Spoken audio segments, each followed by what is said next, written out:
साथीहरू नमस्कार।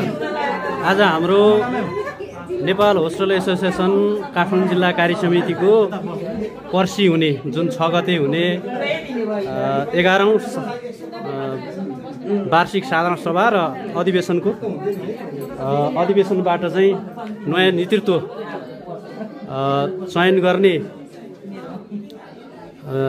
हुनाले आज चाहिँ जिल्ला नयाँ नेतृत्वको लागि मनोनयन दर्ताको कार्यक्रम भइरहेको छ। यहाँ निर्वाचन कमिटीबाट निर्वाचन कमिटीले चाहिँ नयाँ नेतृत्वको लागि उम्मेदवारहरूको मनोनयन दर्ता भट्टाभट लिइरहनु भएको छ र अहिलेसम्म अध्यक्षको लागि दुईवटा उम्मेदवारी परेको छ, जसमा वर्तमान अध्यक्ष भोजेन्द्र श्रेष्ठ र वर्तमान कोषाध्यक्ष करुणा आरसी नामको दुईजनाको चाहिँ अध्यक्षमा उम्मेदवारी परेको छ।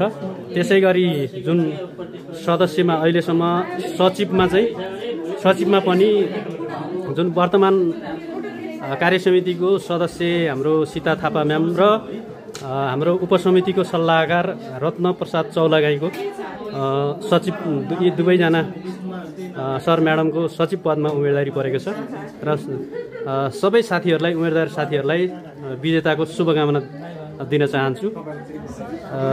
यसरी हाम्रो व्यवसायी हाम्रा अग्रज व्यक्तित्वहरू उम्मेदवारको लागि यसरी उपस्थित हुनुभएको छ र अहिले हर्ष उल्लासका साथ उम्मेदवारी दिइरहनु भएको छ र फेरि पनि उहाँहरूलाई जितको लागि शुभकामना भन्न चाहन्छु।